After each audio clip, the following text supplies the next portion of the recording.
สบายดีทุกคนสบายดีมื้อนี้ละน้อยจะพาทุกคนมาปลูกบอนสีเนาะอันนี้แม่ละน้อยอันได้บอนสีมาแต่ร้องซานเนาะละน้อยไปเฮ็ดเวียกอยู่ร้องซานแล้วละน้อยได้บอนสีมาได้สีบัวกับสีบัวแล้วก็ดอกตัวนี้เนาะละน้อยจะพาทุกคนมาปลูกต้นนั้นบอนสีและนอกจากนี้ละน้อยยังกินละน้อยยังได้ขิงมาด้วยทุกคนนี่ขิงละน้อยจะปลูกขิงใส่แถวหน้าบ้านละน้อยนี่แหละเนาะทุกคนมาเด้อเป็นกำลังใจให้ละน้อยเด้อมาปลูกขิง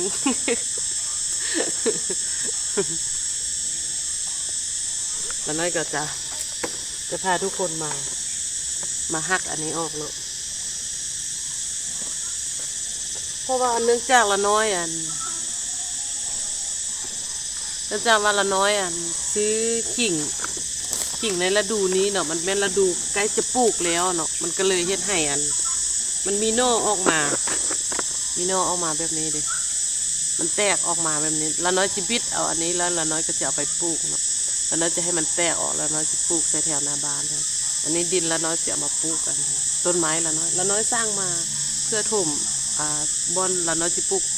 ต้นไม้แหละอันนี้เนาะละน้อยใส่ถุงมือ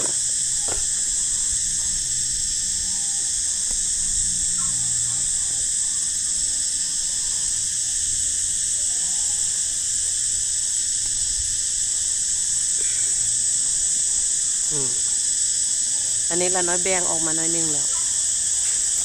น้อยก็จะมาเห็ดแบบนี้ทุกคน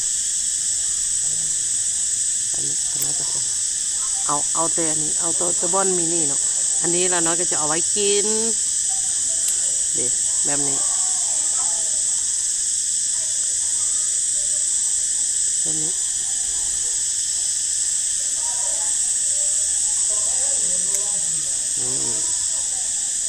เอาแบบมันมีโน่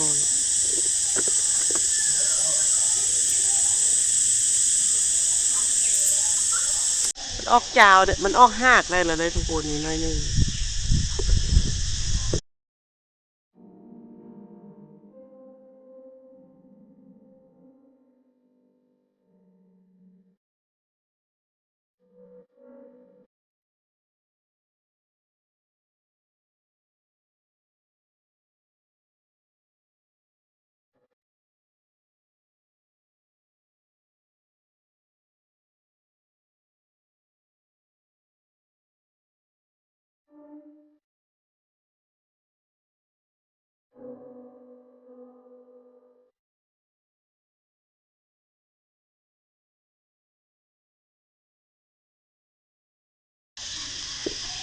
นี่อันนี้เราก็จะเอาไว้กินเนาะเอาไว้ใส่แกงเอาไว้ใส่ต้มไก่อารมณ์ดี อันนี้ละน้อยก็จะเอามาปลูกทุกคนอันที่มันเป็นนอเอาแบบนี้เนาะละน้อยก็จะเอาไปปลูกติดตามกันปลูกขิงสาวเชียงขวางกันละน้อยเลยทุกคนนะแต่ก่อนที่ไปปลูกเนาะละน้อยจะปลูกต้นไม้ก่อนปลูกต้นไม้ละน้อยก่อนเนาะละน้อยจะเอาใส่กระตานี่บ่รู้ว่าสิมืดบ่ละน้อยได้กล้วยไม้อีกได้ทุกคนดิละน้อยได้กล้วยไม้นำเดี๋ยวละน้อยจะไปมัดที่ต้นมังลำไยละน้อยนี่บอนสีละน้อยอยู่ตรงนี้ทุกคนเดนโอ้โหเราได้ต้นนี้เราจะตัดนี่เฮ็ดให้เป็น2 ต้นเนาะแล้วเราจะตัดนี่เอาดอกมันเอาบ่ไม่เอาดอกมันเอาจาวมันเนาะ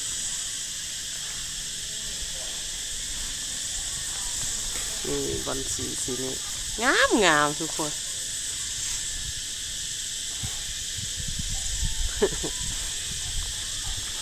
นี่สีนี้ก็งามเห็นบ่ งามจังเลยสวยจังเลยเอาหญ้าร้องสารมานำ อันนี้หญ้าร้องสาร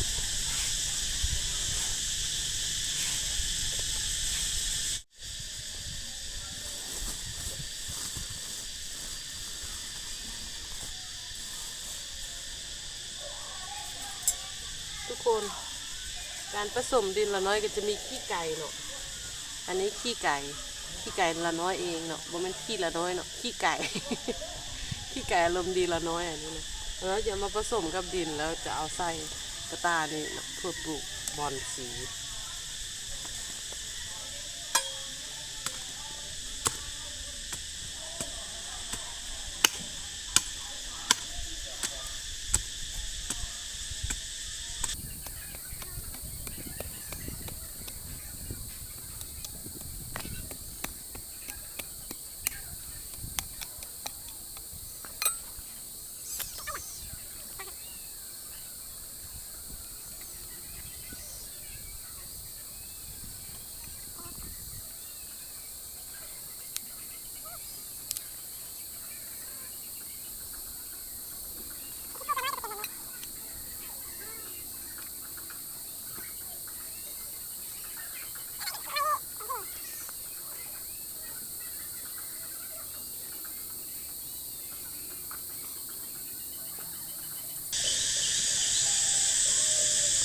สีบัวงามงาม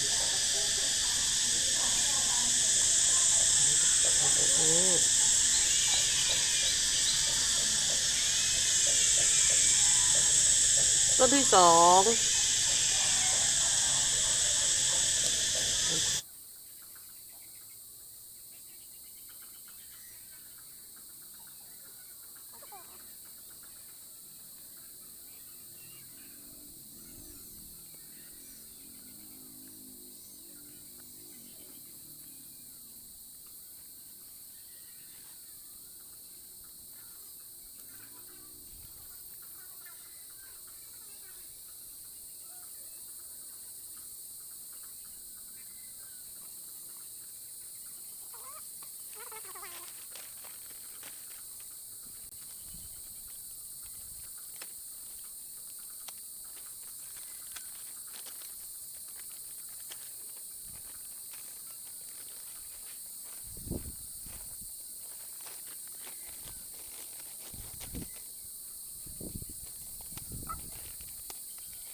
ดีทุกคนขิงนะ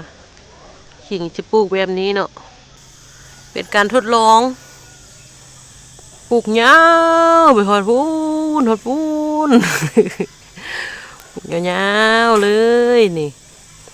ถ้ามาเบิ่งเด้อว่าอีกอาทิตย์หนึ่ง2 อาทิตย์ผ่านไปมันจะเป็นอะไรเนาะมันสิตายหรือมันสิคืนยังบ่ฮู้ เพราะว่ามันเป็นหน่ออ่อนๆนึงเนาะ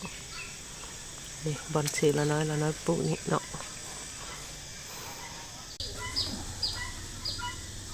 ภารกิจการปลูก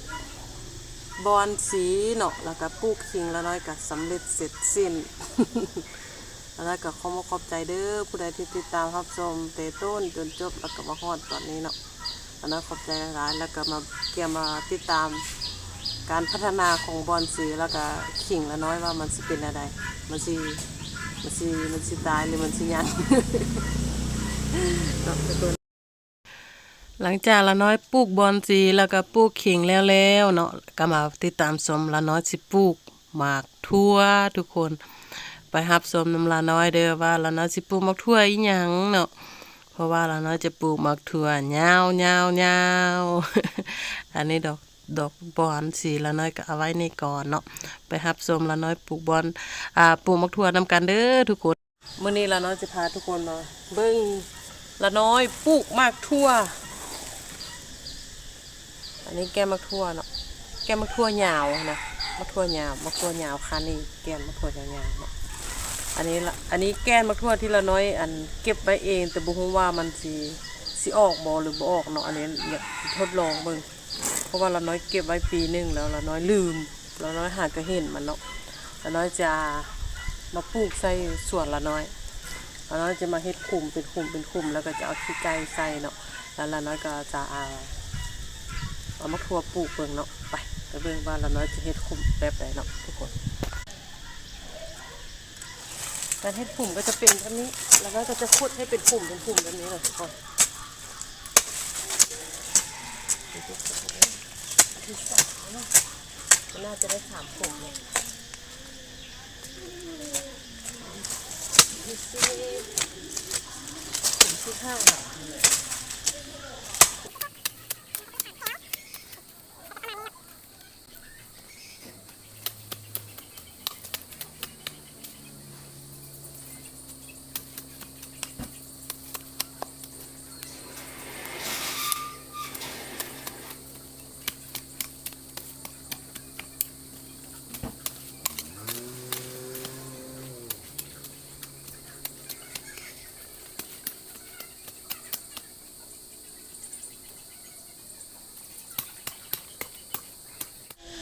อันน้อยก็หลังจากเฮ็ดขุ่มแล้วเนาะทุกคนเนาะหลังจากเราน้อยเฮ็ดขุ่มแล้วเราก็จะเอาขี้ไก่มาใส่เพราะว่าเราน้อยเอาขี้ไก่ใส่ในมือยานมันบ่งามเพราะว่าดินอันนี้เป็นดินดากแล้วก็เอาขี้ไก่ใส่แบบนี้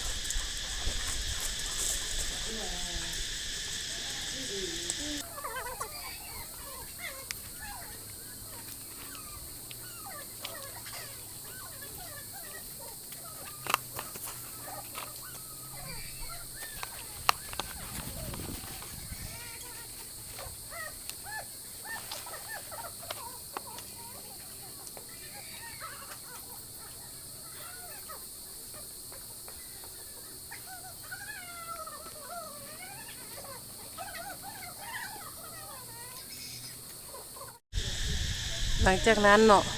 เราน้อยอันเฮ็ดขุ่มแล้วเราก็เอาขี้ไก่ใส่แล้วเนาะทุกคนเนาะเราน้อยก็จะเอาเม็ดมันมาลงแบบนี้นะเม็ดมันมาลงแบบนี้เราน้อยก็จะเฮ็ดแบบนี้แล้วก็เอาใส่4 เม็ดขุ่มนึงแล้วน้อยจะใส่4 เม็ดทุกคนเราก็จะแตะแค่นี้เบิ่งว่าอาทิตย์นึงมันสิออกบ่เนาะเพราะว่าดินตอนนี้ดินกำลังซุ่มเนาะน้อยจีพดเสาสวยแรงเนาะเสาแรงบ่แม่นเสาสวยแรง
เราน้อยก็ปลูกสำเร็จแล้วทุกคนมาท่ารับชมเบิ่งว่าอาทิตย์นึงผ่านไป2-3 อาทิตย์มันจะได้กินจักอาทิตย์จะได้กินมะทั่วเนาะมะทั่วฝักยาว นี่แล้วนายก็เฮ็ดเป็นคุมแบบนี้เป็นคุมแบบนี้แล้วนายก็ถมไว้นะทุกคนเนาะถมไว้แล้วก็จะพาไปอัปเดตกบคอนโดกับตุ๊กเขียดกบคอนโดกับเขียดนี่กบคอนโดกับบ่อมันคือแล้วแหละกบคอนโดอ้ายน้ำมันเหี้ย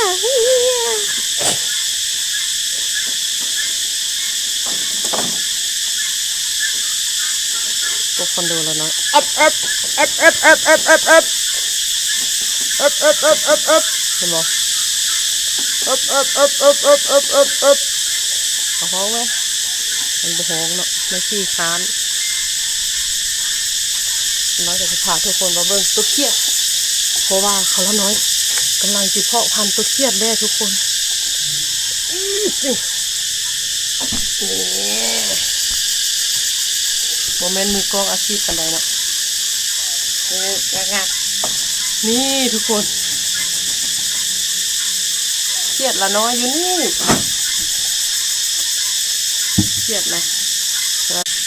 เห็นบ่เขียดละน้อยนะเขียดน้อยอ้าวสิออกแล้วตอนนั้นละน้อยเอามาทำอิฐห่างมันยั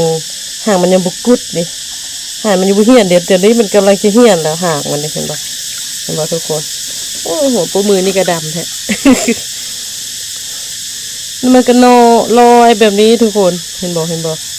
โอ้คักแทนนี่นะเขียดน้อยแอบ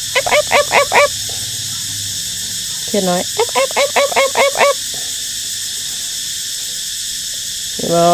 อนุบาลเขียดเนาะแล้วน้อยเอาหัวอาหารอันกรุบน้อยนี่ให้มันกินเห็นไหมนี่เราโฟกัสกันเลยนี่เราทุกคนแล้วน้อยกำลังเฮ็ดอ่างแล้วเราน้อยจะเอาไปลงอ่าง